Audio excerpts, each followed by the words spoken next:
안녕하세요. 박석재의 천문역사TV 박석재입니다. 오늘은 웰컴 투 개천기 월드 카테고리 29번째 시간입니다. 여러분 모두 아시다시피 네이버 웹소설 개천기를 지금 제가 연재하고 있습니다. 이 소설은 한마디로 개천기, 우리나라의 새벽 역사, 환웅배달 단군조선 북부여의 국통맥을 스토리로 만든 것입니다. 작년 2024년 10월 3일 개천절부터 매일 150화를 연재 완료했습니다. 이제 소설이 안정권에 들어가서 제가 2025년 2월 24일부터는 월수금 올리고 있습니다. 총 한 300회 정도 예상하고 있고 연말쯤 끝낼 것으로 생각합니다. 환단곡에 따르면 우리 역사는 환웅, 배달, 단군조선, 북부연 순수한 우리 역사고 전 세계가 공유했던 환인, 환국의 역사가 있다고 믿어지고 있습니다. 그래서 개천기는 바로 환인, 환국은 아니고 우리 환웅, 배달 나라가 열리는 그 시점에 두 번째 환웅, 거불리 시대 이야기로 시작이 됩니다. 그때 제목은 그냥 개천기였습니다. 근데 그다음부터는 이제 환웅배달의 두 인물, 태호복희, 치우천자. 태호복희는 18명 환웅 중에 5번째 환웅의 막내 아들이고요.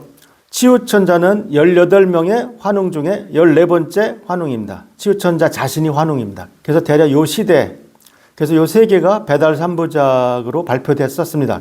그다음 단군조선 시대에 이르러서는 제일 먼저 단군조선을 세운 왕검 단군으로 시작을 합니다.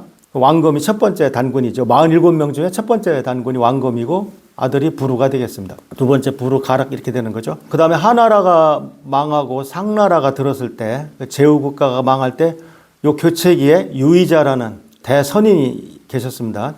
그 다음 상나라가 망하고 주나라가 들었을 때 강태공이 있었죠. 그 시점에 마침 두 주인공이 있어서 왕검단군, 유의자, 강태공까지 조선 3부작까지 제가 책을 출판했었습니다. 근데 이 진짜 역사책을 사는 사람들이 거의 없더라고요. 동아 MNB라는 출판사한테 제가 빚을 졌습니다. 우리 이경민 사장님이 안 팔리는데도 계속 책을 내주셔서 그동안 버텨왔습니다만 전부 책 절판을 결심하고 네이버 웹소설에 올리기로 결심을 했던 것입니다. 개천기는 그래서 현재 사가가 프롤로그, 태호복희, 치우천자, 왕검단군, 유의자, 강태공, 에필로그 순서로 북두칠성처럼 7개로 끝내자 지금 생각 중입니다. 그 1부 프롤로그, 2부 태호복희, 3부 치우천자는 이미 연재가 끝났습니다.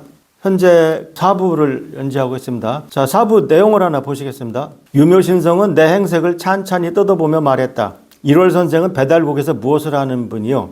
비낙이라고 칭하시는 것을 보니 아랫사람은 아닌 것으로 보입니다만 비낙은 배달국 천문관입니다. 아, 그래요? 반갑습니다. 소생도 삼의산에서 공부하러 여기까지 왔습니다. 아, 유묘 삼의산의 명문가 자제분이시군요. 만나게 되어서 반갑습니다. 참고로 앞에 보시면은 환국에서 반고가 삼의산으로 가서 나라를 세우죠. 그게 나중에 중국이 됩니다. 그래서 그때 갔던 신하 중에 유묘라는 사람이 이미 그때 이름이 나와요. 그래서 유묘신성은 실존 인물은 아닙니다. 제가 만든 사람인데 이름을 그렇게 지은 것이죠. 모친께서 신성태몽을 꾼 뒤 태어났다고 그렇게 이름을 지었답니다. 그건 그렇고 스승님은 천문하시는 분을 가장 반기시는데 그럼 몇 가지만 여쭤보겠습니다. 샛별은 언제나 새벽에 보이나요? 이 친구 나를 시험하는 게로군. 이 1인칭 소설은 이게 좋아요. 작은 따옴표를 두면은 주인공 나의 독백인 거죠. 이 친구 나를 시험하는 게로군. 이거 속으로 한 말이죠. 큰 따옴표는 아니요. 금성은 새벽에도 보이고 저녁에도 보입니다. 대략 몇 달 동안 새벽에 보이죠. 10달은 새벽에 보이고 10달은 저녁에 보이죠. 수성은 몇 달 동안 새벽에 보이죠. 2달은 새벽에 보이고 2달은 저녁에 보이지 않습니까? 나는 불쾌한 목소리로 내뱉듯 대답했다. 아이쿠, 천문관님이 맞네요. 시험에서 죄송합니다. 대풍산을 찾는 가짜 손님들이 요즘 너무 많아서 천문관님 어디 특별히 머무실 곳도 없을 것 같으니 소생이랑 같이 삼천궁으로 가시지요. 누추하지만 손님들 묵을 방이 몇 개 있습니다. 이 부분도 별거 아닌 것 같지만 상당히 지식이 깊어요. 설명드리겠습니다. 자, 우리 수성과 금성을 내행성이라고 합니다. 지구보다 안쪽에 있다 이거죠. 근데 수성과 금성이 돌다 보면 이 수성이 두 개는 아니죠. 이 수성이 돌다 보면 지구에서 봤을 때 어딘가 있겠죠. 여기도 있고 여기도 있고 여기도 있고 여기 있을 때는 안 보이겠죠. 해 뒤에 있으니까. 해 앞에 있어도 안 보입니다. 수성이 여기 있을 때는 언제 보일까요? 새벽에 보입니다. 왜냐하면 자, 지구가 이렇게 돌죠. 지금 지구가 이렇게 돕니다. 이렇게 도는데 여기 있으면 밤이죠. 관측자가 밤이 돼서 이제 이렇게 새벽이 되려고 하면은 해는 아직 안 떴죠. 이렇게 돌아서 여기 있을 경우에는 이제 수성이나 금성이 보이는 거죠. 수성과 금성은 해보다 더 서쪽에 있는 거죠. 해가 동쪽에서 뜨는데 해보다 수성과 금성이 먼저 떴으니까 해보다 서쪽에 있는 거죠. 그래서 이쪽에 있는 거를 서방에 있다, 서쪽 방향에 있다. 특히 각도로 가장 멀어졌을 때를 서방 최대 이각이라고 합니다. 예, 포기하지 마시고 조금만 들어봐요. 예, 단어가 낯설지 별것도 아니에요. 자, 보세요.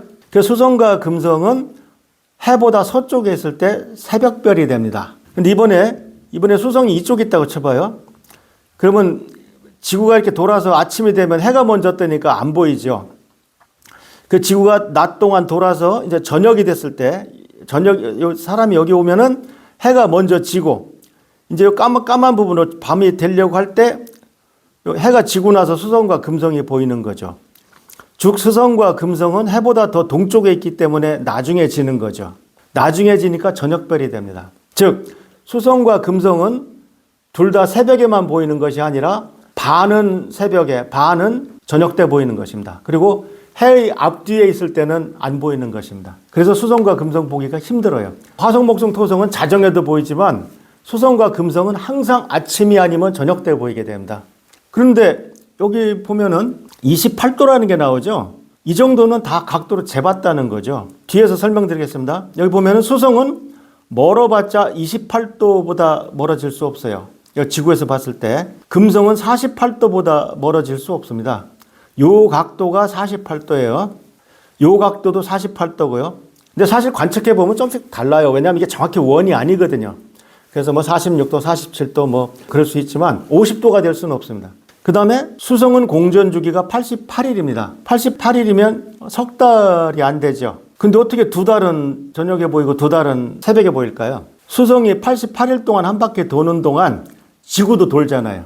지구도 많이 돌죠. 석 달이니까. 그래서 88을 반으로 나누면 안 되고 88을 반으로 나눴지만 지구가 돌아가는 걸 고려해야 되기 때문에 대략 두 달 됩니다. 금성도 마찬가지입니다. 그래서 금성도 공전 주기가 225일이지만 지구가 돌기 때문에 약 10달은 아침에, 10달은 저녁에 보이게 된 것입니다.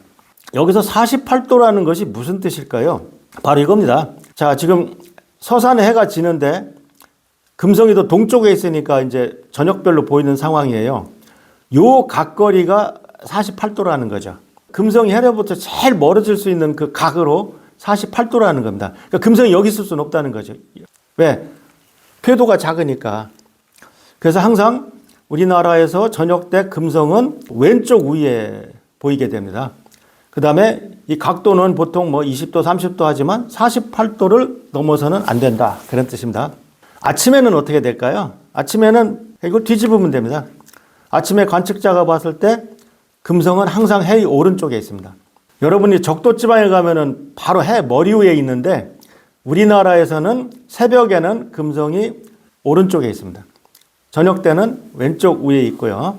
자, 이것으로 일단 이 정도는 단군조선 시대 천문학자들이 알았습니다. 몰랐을 리가 없습니다. 수성은 28도, 금성은 48도 멀어진다. 알고 있었습니다. 그 다음에 이제 점심을 마친 우리는 자부선인 강론장으로 갔다. 강론장 앞 중앙에는 8개 태극기가 걸려 있었다. 바로 태우복희 진왕이 만든 우리 배달국 국기였다. 나는 태극기를 향해 목례를 올렸다. 참 태극기를 볼 때마다 정말 감탄하지 않을 수 없습니다. 저 태극기를 만드신 태우복희는 정말 훌륭하신 분입니다.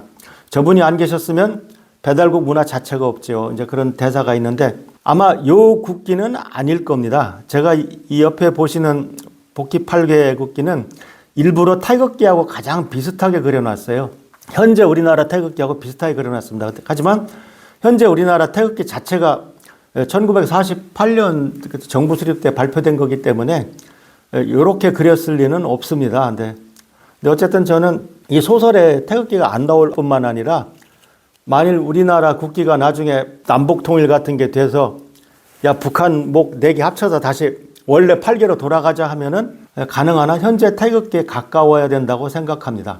아마 옛날에는 여기에 뭐 복희팔계나 문왕팔계나 뭐 삼태극이나 그런 것이 들어 있었을 거예요. 근데 일단 소설에는 사파가 안 나오기 때문에 제가 그냥 여기 설명용으로만 이걸 설명드립니다. 나는 맨 앞줄에 앉아서 강론을 열심히 경청했다. 배달국의 근본은 하늘입니다. 배달국은 하늘을 빼면 설명이 되지 않는 나라입니다. 배달국의 모든 문제는 하늘을 바로 알면 모두 해결될 수 있습니다. 즉 하늘의 길을 물어보면 된다 이 말입니다. 선인은 카랑카랑한 목소리로 강론을 시작하셨다. 우리 배달민족만큼 하늘을 숭앙하는 민족이 어디 있습니까? 스스로 천손, 즉 하늘의 자손이라 부르지 않습니까? 천손이 무엇입니까? 하늘의 뜻에 따라 살아가는 사람들입니다. 그런데 하늘의 뜻을 알아야 따를 것 아닙니까? 하늘의 뜻을 따르려면 우리 배달국 백성들은 공부해야 합니다.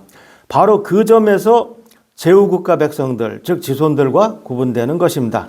하늘의 섭리를 공부하고 실천에 옮기려고 노력하는 정신이 우리 배달국의 역사를 지켜왔다 이 말입니다. 얘기를 마친 나는 다시 밤하늘을 관측하기 시작했다. 하늘의 북극 근처에 있던 작은 구름이 여전히 그 자리에 있었다. 아, 저게 혜성인가? 나는 무의식 중에 소리를 질렀다. 옛날에 샤쿠다케라는 혜성이 나타났는데 이 혜성이 북극성 옆에 나타났어요. 그러니까 어떤 기자가 묻더라고요. 어떻게 혜성이 북극성 옆으로 갑니까? 아, 기자님 이거 착각하고 계시군요. 수성, 금성, 화성, 목성은 다 한 평면에서 돌지만 혜성은 지 마음대로입니다. 이렇게도 돌고 저렇게도 돌고 해서 북극성 옆으로 갈 수 있습니다. 아, 혜성이 이렇게 태양계면에 도는 게 아니군요. 예, 그건 지 마음대로입니다. 예. 그 말을 듣고 치우비가 깜짝 놀라 나에게 물었다. 어느 것이 혜성이란 말인가? 구름은 바람 따라 흐르기 마련일세. 그런데 저 작은 구름 같은 것은 아까부터 계속 같은 위치에 머무는 것 같네. 조금 더 기다려보세요. 난 손가락으로 작은 구름 같은 것을 가리키며 설명해 줬다. 확실하지? 저건 구름이 아닐세. 그런 것 같네. 그럼 저게 우리가 기다리는 바로 그 혜성인가? 아니, 그건 확실하지 않아. 며칠 더 기다려야 해. 괜히 치우 장군님께 덥석 보고드리지 말게나. 혜성이 아닌 것으로 밝혀지면 얼마나 실망하시겠나. 자부대선인이 그 치우 혜성이 나타날 거다. 그럼 좋은 징조인 줄 알아라. 이제 그런 얘기를 하셨잖아요. 혜성을 기다리는 그 치우의 마음을 한번 이렇게 기술해 본 것이죠. 자부 정도 되면은 당연히 그 천동설 우주를 생각했을 겁니다. 그때 그분 한 분이라도 아마 그런 걸 의심했을 거예요. 그나마 천동설도 맞는 것도 아닌데요. 뭐 나중에 결국 지동설로 바로 잡히지만 적어도 지구가 둥글지 않을까 같은 문제를 가지고 고민을 하셨을 겁니다. 비나기 땅이 둥글다고 가정하고 우주의 모습을 그려봤네. 아니, 그림까지 그리셨다고? 그동안 많이 연구하셨구나. 대선인이 바랑에서 그림을 하나 꺼내셨다. 짐승의 가죽 같은 것에 불로 지져서 그린 그림이었다. 땅이 둥글다면 우주는 이런 모양일 것이야. 아니, 그럼 이 둥근 땅 밑에는 사람이 어떻게 삽니까? 여기 가운데 지구죠? 그러니까 이게 지자입니다. 상형 문자로 지자입니다. 땅 지자요. 그럼 요 밑에는 어떻게 삽니까? 땅에 붙어 사는 기운이 너무 강하면 중력을 말하는 건데 중력을 아실 리는 없고 다만 이런 천재는 그런 생각을 했을 거다. 이런 우주를 가정하면 새로 설명할 수 있는 천문현상이 무엇입니까? 제가 보니 별로 달라질 게 없을 것 같은데요. 주존원도 그대로 있고 주존원은 요 조그만 공전궤도를 말합니다. 해달 풍백님 때부터 우리가 궁금해하던 것이 풀리지 않는가? 해달 풍백님 때부터 궁금해하던 것이요? 월식 때 보름달을 가리는 검은 것의 정체를 알 수 있지 않은가? 도대체 월식 때 뭐가 가리냐 이거죠. 사실은 둥근 지구 그림자인데 지구가 둥근다는 사실을 모르니까 월식이 왜 일어나는지 모르는 거죠. 일식은 달이 가리는 게 확실한데 월식은 모르는 겁니다. 그러니까 배달국 시대 천문학자들의 최고 고민이었겠죠. 아, 해가 이쪽에 있고 달이 이쪽에 있으면 둥근 땅의 그림자가 달을 가리게 되는 것이군요. 맞았어. 바로 그거라네. 일식은 달이 해를 가리고 월식은 땅 그림자가 달을 가리고 월실 때 검은 것 가장자리가 원 모양이지 않은가. 그럼 낮과 밤이 생기는 원리는 둥근 땅이 돌아야지. 해 방향 땅은 낮이고 해 반대편 방향은 밤이 되는 게지. 땅이 둥근 것도 모자라 돌기까지 한다고요? 그냥 생각해 본 것이네. 확신이 없어서 칠성력에 포함하지는 않았어. 선각자의 고뇌 부분도 한번 기술해 봤습니다. 자, 여러분 많은 구독 부탁드립니다.